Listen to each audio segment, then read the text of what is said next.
Phenol की अम्लीय प्रकृति पर 3 प्रकार से प्रश्न बनते। फिनॉल अल्कोहल की तुलना में अधिक अम्लीय क्यों होता है? कारण बताइए। फिनॉल और फिनॉक्साइड की अनुनादी संरचनाएं लिखिए। फिनॉल की अम्लीय प्रकृति को प्रदर्शित करने वाली एक रासायनिक समीकरण लिखिए। तो अगर आप इन प्रश्नों को समझना चाहते हो तो आपको फिनॉल की अम्लीय प्रकृति को समझना होगा। फिनॉल की अम्लीय प्रकृति के 3 कारण हैं। पहला कारण, फिनॉल में अनुनाद होता है, जबकि अल्कोहल में अनुनाद नहीं होता है। अनुनाद के कारण फिनॉल अल्कोहल की तुलना में अधिक अम्लीय होता है। दूसरा कारण, संकरण।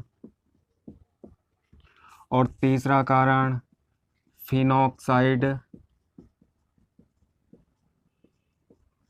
फिनॉक्साइड आयन में अनुनाद।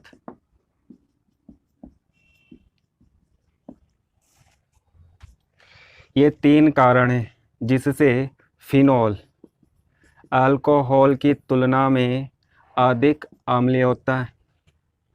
तो हमें इन तीनों कारण को समझना है।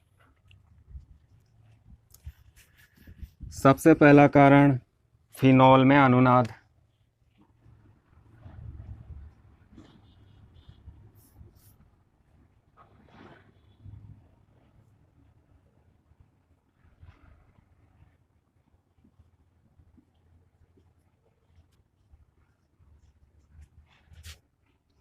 इस हाइड्रोजन परमाणु को हटाकर इस बेंजीन के साथ OH समूह को जोड़ देते, तो इसे हम फिनॉल कहते। ऑक्सीजन पर 2 एकाकी युग्म होते। एकाकी युग्म बेंजीन वलय के साथ अनुनाद में भाग लेते। इस ऑक्सीजन पर उपस्थित एक एकाकी युग्म इस बंध पर छलांग लगाता है, तो यहाँ पर इन दोनों इलेक्ट्रॉन से एक सहसंयोजक बंध बनता है। चूँकि दोनों इलेक्ट्रॉन ऑक्सीजन परमाणु के होते हैं, तो ऑक्सीजन पर इलेक्ट्रॉन की कमी हो जाती है, इस पर धनावेश आ जाता है। जब यहाँ पर डबल बॉन्ड बनता है तो कार्बन परमाणु के बंधों की संख्या 5 हो जाती है, 1 2 3 4 5। इस स्थिति में किसी एक बंध को टूटना होता है, तो इन दोनों में से एक सिग्मा और एक पाई बंध होता है। पाई बंध सरलता से टूट जाता है और पाई बंध के इलेक्ट्रॉन समीप के कार्बन पर चले जाते हैं। इस बंध में उपस्थित दोनों इलेक्ट्रॉन समीप के कार्बन पर चले जाते हैं। इन दोनों में से एक इलेक्ट्रॉन इस कार्बन का होता है और दूसरा इलेक्ट्रॉन इस कार्बन का होता है, तो इस कार्बन में केवल एक इलेक्ट्रॉन की वृद्धि होती है, इस पर एक ऋणावेश आ जाता है। तो इस तरह से फिनॉल की दूसरी अनुनादी संरचना बनती है। इसी दूसरी संरचना से तीसरी संरचना का निर्माण होता है। कार्बन 4 सहसंयोजक बंध बनाता है। इस कार्बन के यहाँ पर 4 सहसंयोजक बंध होते हैं। सभी कार्बन के सहसंयोजक बंधों की संख्या 4 होती है और यहाँ पर सहसंयोजक बंधों की संख्या केवल 3 होती है। तो यह कार्बन चौथा बंध बनाने के लिए इन इलेक्ट्रॉन को इस बंध पर भेजता है, तो दोनों इलेक्ट्रॉन यहाँ पर आ जाते हैं और यहाँ इन दोनों इलेक्ट्रॉन से यहाँ पर एक सहसंयोजक बंध बन जाता है। परंतु ऐसा होने पर इस कार्बन के बंधों की संख्या 5 हो जाती है, 1 2 3 4 5। तो इस स्थिति में इन दोनों में से एक बंध टूट जाता है। एक सिग्मा होता है, एक पाई बंध होता है।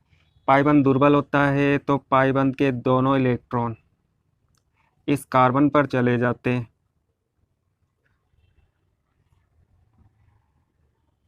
और इस कार्बन पर ऋण आवेश आ जाता है। यह फिनॉल की तीसरी अनुनादी संरचना है। चूंकि इस कार्बन के बंधों की संख्या केवल 3 है और कार्बन 4 सहसंयोजक बंध बनाता है, तो दोनों इलेक्ट्रॉन इस बंध पर छलांग लगाते हैं और इन दोनों इलेक्ट्रॉन से यहाँ पर एक और बंध का निर्माण होता है। परंतु इस कार्बन के बंधों की संख्या 5 हो जाती है, तो समीप का पाई बंध दुर्बल होता है। उसके दोनों इलेक्ट्रॉन इस कार्बन पर चले जाते हैं। यहाँ पर केवल एकल बंध होता है, दोनों इलेक्ट्रॉन इस कार्बन पर चले जाते हैं, इस पर ऋण आवेश आ जाता है। यह फिनॉल की चौथी अनुनादी संरचना है। चूंकि इस कार्बन के बंधों की संख्या 3 है, तो चौथा बंध बनाने के लिए दोनों इलेक्ट्रॉन इस बंध पर छलांग लगाते हैं और यहाँ पर एक और सहसंयोजक बंध बनता है और ऐसा होने पर इस कार्बन के बंधों की संख्या 5 हो जाती है, तो यह बंध टूट जाता है। इस बंध में उपस्थित दोनों इलेक्ट्रॉन इस ऑक्सीजन पर चले जाते हैं और इस ऑक्सीजन का आवेश समाप्त हो जाता है। यह फिनॉल की 5वीं अनुनादी संरचना है। तो इन संरचनाओं से क्या स्पष्ट होता है? इन संरचनाओं से पता चलता है कि ऑक्सीजन के एकाकी इलेक्ट्रॉन युग्म इस बेंजीन वलय के साथ अनुनाद में भाग लेते हैं। एकाकी इलेक्ट्रॉन युग्म पाई बंध के इलेक्ट्रॉन के साथ संयुग्मन करते हैं, बेंजीन वलय की ओर जाते हैं और इस तरह से घूमते हुए पुनः ऑक्सीजन पर आ जाते हैं। अनुनाद के कारण ऑक्सीजन पर इलेक्ट्रॉन का घनत्व कम हो जाता है। मतलब जब ऑक्सीजन के इलेक्ट्रॉन इस बेंजीन वलय के साथ अनुनाद में भाग लेते हैं, तो ऑक्सीजन पर इलेक्ट्रॉन की मात्रा कम हो जाती है। इस ऑक्सीजन पर धनावेश आ जाता है। धनावेश का मतलब होता है इलेक्ट्रॉन की कमी हो जाती है। इस कमी को पूरा करने के लिए ऑक्सीजन OH बंध के इलेक्ट्रॉन को अपनी ओर आकर्षित करती और ये इलेक्ट्रॉन तुरंत ऑक्सीजन के पास चले जाते और यहाँ से H+ आयन सरलता से अलग हो जाता है। ब्रांस्टेड लोरी के अनुसार वे सभी पदार्थ जो H+ आयन देते हैं, मतलब प्रोटॉन दाता होते हैं, अम्ल कहलाते हैं। उनमें अम्लीय गुण होता है। और जब हम अल्कोहल की बात करते हैं, जैसे हम एथेनॉल की बात करते हैं,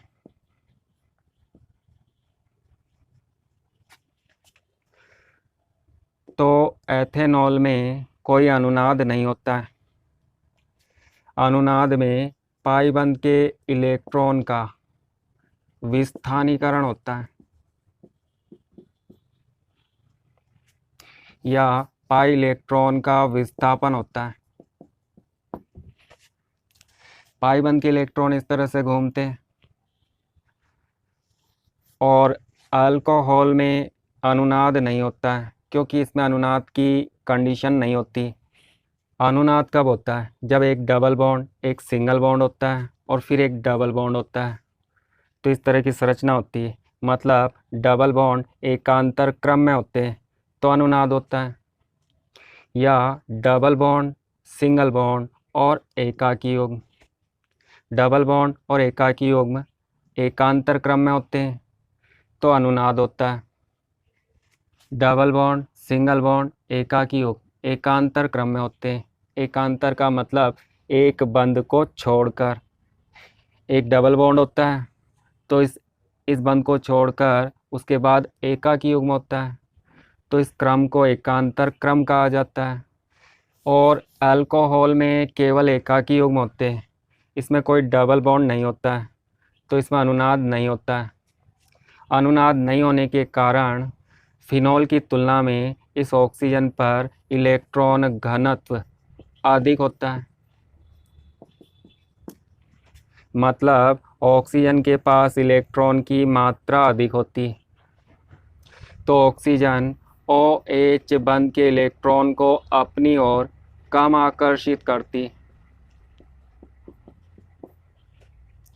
इस कम आकर्षण के कारण यहाँ से H+ आयन इस फिनॉल की तुलना में सरलता से अलग नहीं होता है और इसमें अनुनाद होता है। ऑक्सीजन पर इलेक्ट्रॉन का घनत्व कम हो जाता है, तो ऑक्सीजन इस OH बंध के इलेक्ट्रॉन को अपनी ओर आकर्षित करती है और यह आकर्षण अधिक होता है, तो H+ आयन सरलता से अलग हो जाता है।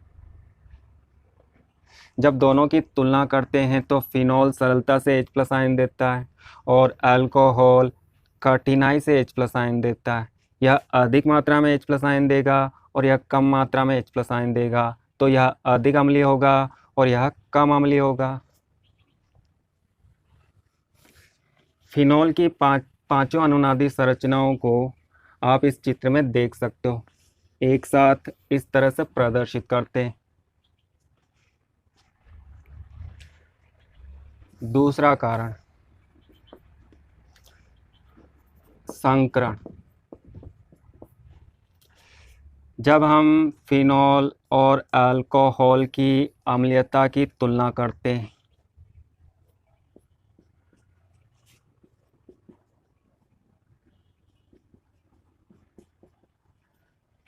तो हमें संकरण को भी चेक करना चाहिए।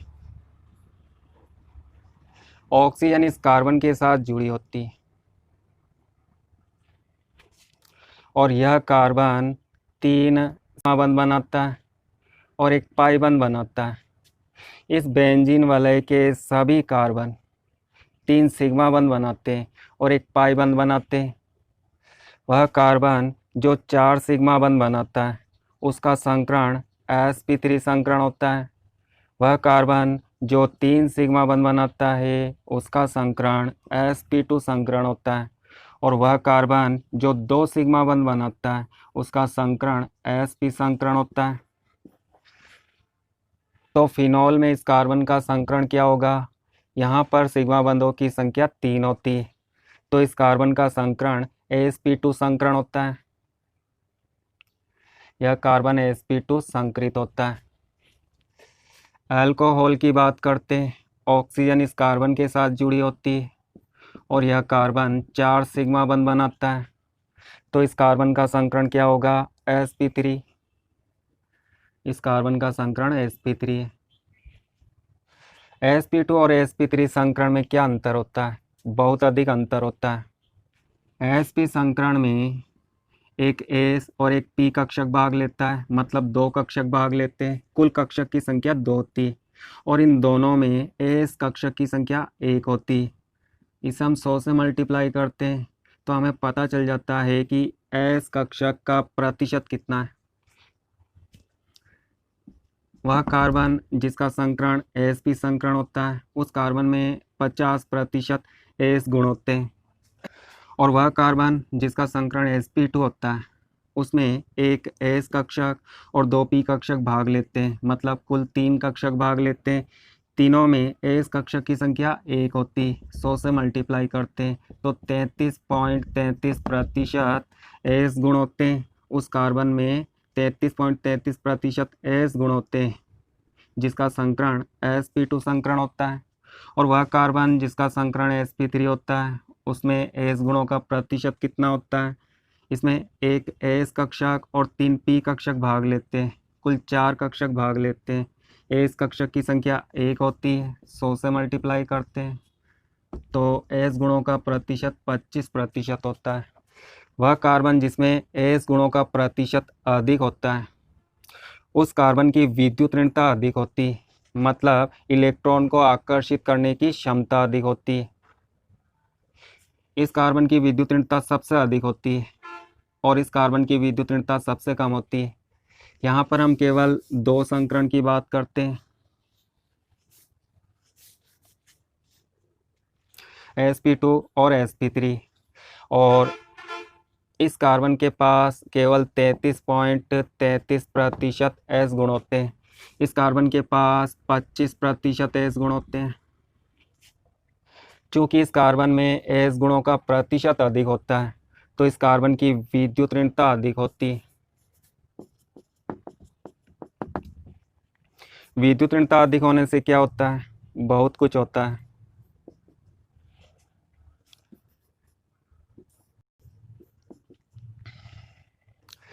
चूंकि कार्बन की विद्युत ऋणता अधिक है तो कार्बन इस बंध के इलेक्ट्रॉनों को अपनी ओर आकर्षित करता है। इधर आकर्षण अधिक होता है। इस कारण ऑक्सीजन पर इलेक्ट्रॉन का घनत्व इस अल्कोहल की तुलना में कम हो जाता है। ऑक्सीजन पर इलेक्ट्रॉन की कमी हो जाती है तो ऑक्सीजन उस कमी को पूरा करने के लिए समीप के OH बंध के इलेक्ट्रॉनों को अपनी ओर आकर्षित करती है। तो यहाँ से सरलता से H+ आयन अलग हो जाता है। इस कार्बन की विद्युत ऋणता कम है तो अल्कोहल की ऑक्सीजन पर फिनॉल की तुलना में इलेक्ट्रॉन घनत्व अधिक होता है तो यह ऑक्सीजन OH बंध के इलेक्ट्रॉन को अपनी ओर कम आकर्षित करती है। तो यहाँ से H+ आयन सरलता से अलग नहीं होते और वह पदार्थ जो सरलता से H+ आयन देता है उसकी अम्लीयता अधिक होती है। इसी कारण फिनॉल अल्कोहल की तुलना में अधिक अम्लीय होता है। तीसरा कारण,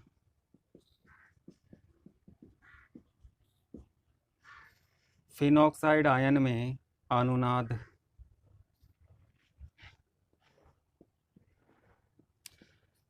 फिनॉक्साइड आयन क्या होता है?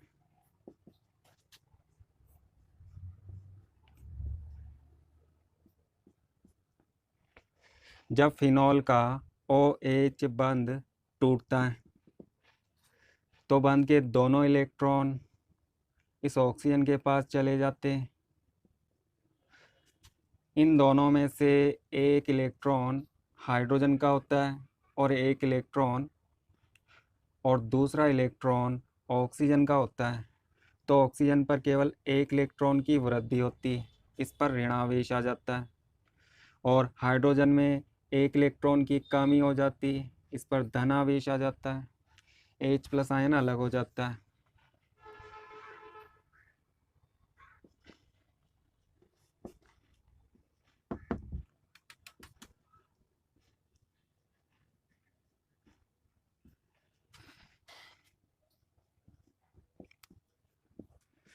फिनॉल से प्राप्त इस आयन को फिनॉक्साइड आयन बोला जाता है।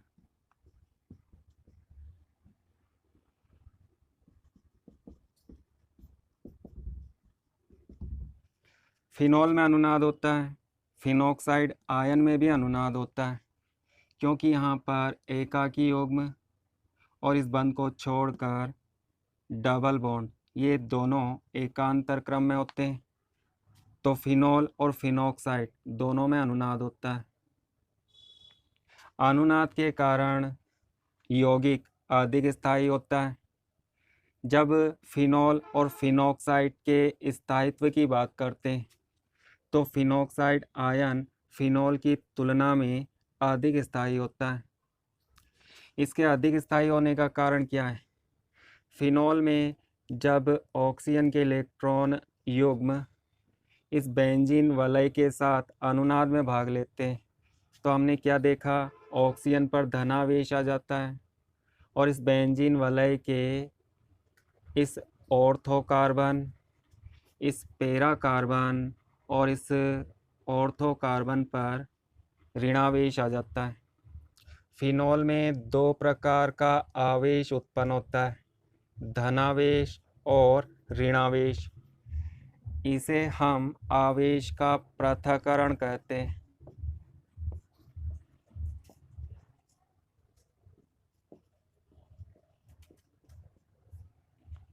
यहाँ पर दो भिन्न प्रकार का आवेश उत्पन्न होता है, परंतु फिनॉक्साइड आयन में आवेश का पृथक्करण नहीं होता है।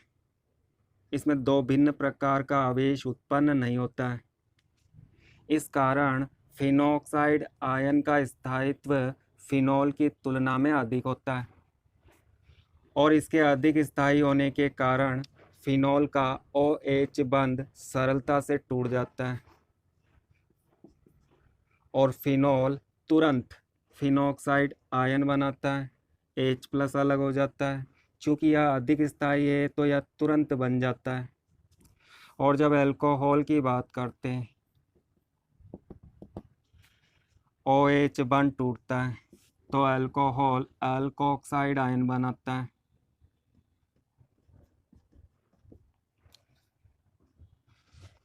परंतु अल्कोक्साइड आयन में अनुनाद नहीं होता है तो इसका स्थायित्व कम होता है। फिनॉक्साइड आयन में अनुनाद होता है, इसका स्थायित्व अधिक होता है।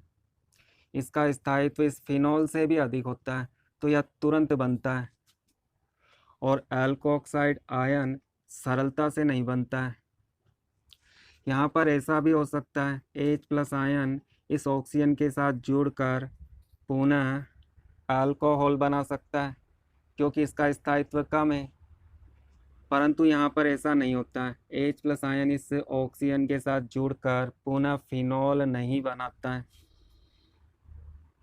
क्योंकि यह अधिक स्थायी होता है और यह कम स्थायी होता है।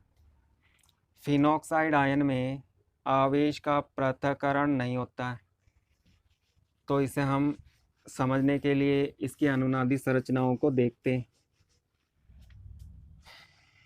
ऑक्सीजन का एक इलेक्ट्रॉन युग्म इस बंध पर छलांग लगाता है तो यहाँ पर डबल बॉन्ड बनता है। ऑक्सीजन पर धन आवेश आ जाता है। ऑक्सीजन पर पहले से ऋणावेश उपस्थित होता है। जब इस पर धनावेश आता है तो ये दोनों आवेश एक दूसरे को निरस्त कर देते हैं, एक दूसरे को उदासीन कर देते हैं। जब यहाँ पर डबल बॉन्ड बनता है तो इस कार्बन के बंधों की संख्या 5 हो जाती है तो समीप का एक पाई बंध टूट जाता है और उसके इलेक्ट्रॉन इस कार्बन पर चले जाते हैं। इस कार्बन पर ऋणावेश आ जाता है। डबल बॉन्ड सिंगल बॉन्ड में बदल जाता है। यह दूसरी अनुनादी संरचना है। चूँकि इस कार्बन के बंधों की संख्या 3 होती है तो चौथा बंध बनाने के लिए इस कार्बन से दोनों इलेक्ट्रॉन इस समीप के बंध पर छलांग लगाते हैं।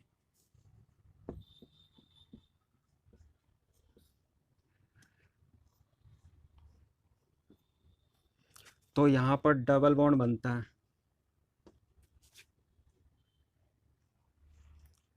इस कार्बन के बंधों की संख्या 5 हो जाती है। यहाँ पर एक हाइड्रोजन जुड़ा होता है और यह आबंध रेखा सूत्र है। आबंध रेखा सूत्र में कार्बन हाइड्रोजन को प्रदर्शित नहीं करते। यहाँ पर कार्बन के बंधों की संख्या 5 होती है तो समीप का यह पाई बंध टूट जाता है। इसके इलेक्ट्रॉन यहाँ पर समीप के कार्बन पर चले जाते हैं। जब दोनों इलेक्ट्रॉन यहाँ पर छलांग लगाते हैं और यहाँ डबल बॉन्ड बनता है तो उसी समय इस डबल बॉन्ड का एक पाई बंध टूट जाता है तो यहाँ पर इस पाई बंध के दोनों इलेक्ट्रॉन आ जाते हैं। इस पर ऋणावेश आ जाता है और यह तीसरी अनुनादी संरचना है। अब ये दोनों इलेक्ट्रॉन इस बंध पर छलांग लगाते हैं। यह क्रम चलता रहता है और समीप का पाई बंध टूट जाता है। उसके इलेक्ट्रॉन इस कार्बन पर चले जाते हैं।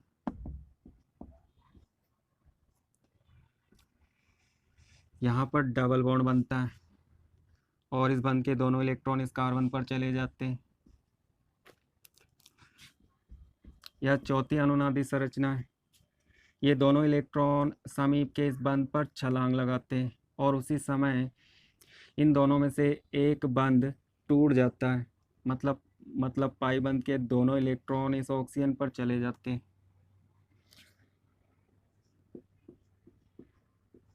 तो ऑक्सीजन पर ऋणावेश आ जाता है। डबल बॉन्ड सिंगल हो जाता है और यहाँ पर इस सिंगल बॉन्ड के स्थान पर डबल बॉन्ड बन जाता है। बाकी इन संरचनाओं को यहाँ पर जैसा बना होता है वैसा ही यहाँ पर बना देते हैं।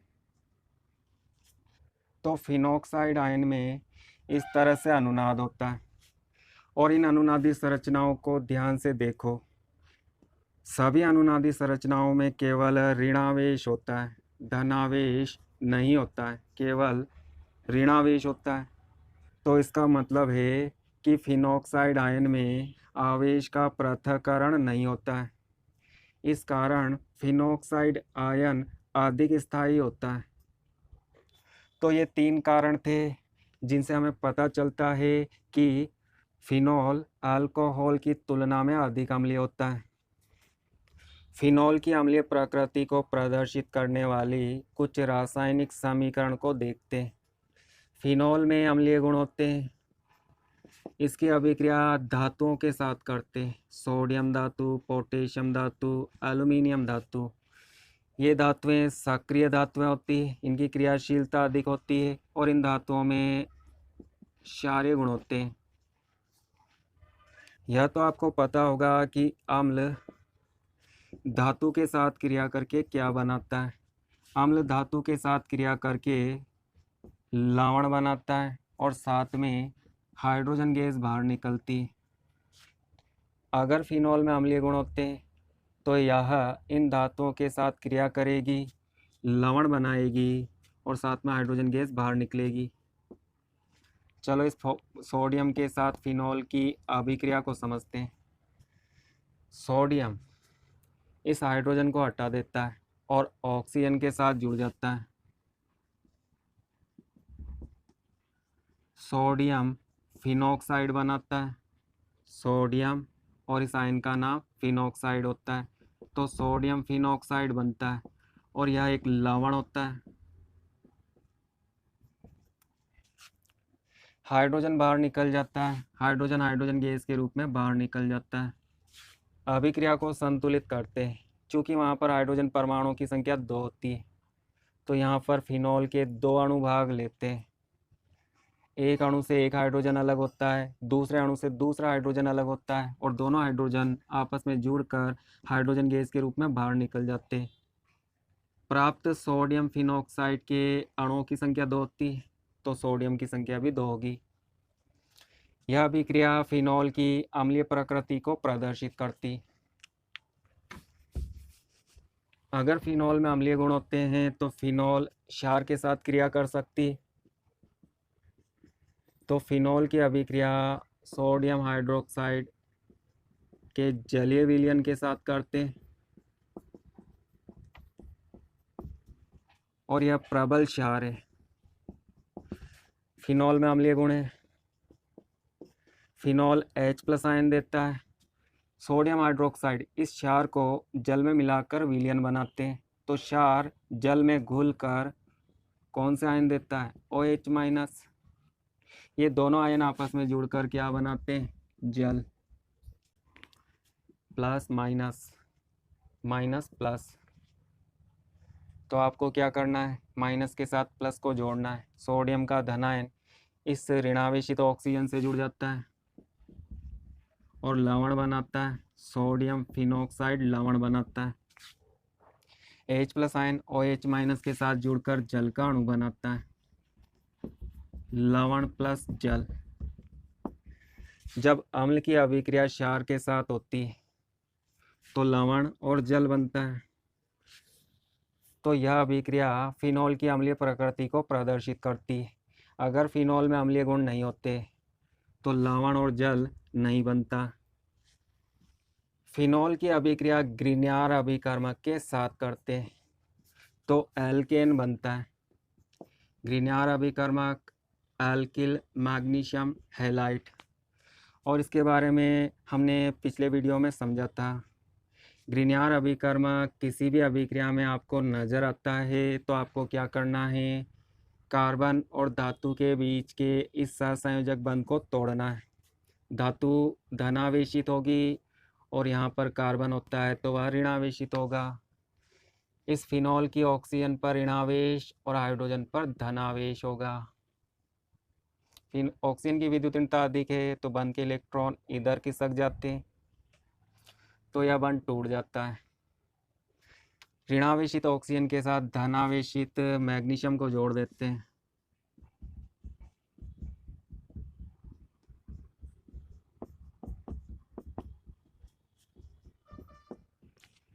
और धनावेशित हाइड्रोजन को इस ऋणावेशित कार्बन के साथ जोड़ देते हैं तो किसका निर्माण होता है? एल्केन का। इस अभिक्रिया का मुख्य उत्पाद एल्केन होता है। इस ऋणायन को हम फिनॉक्साइड कहते हैं, परंतु यहाँ पर इसका नाम फिनॉक्सी होता है। और इसे हम मैग्नीशियम और इसे हम हैलाइड कहते हैं, तो इस पदार्थ का नाम फिनॉक्सी मैग्नीशियम हैलाइड होता है।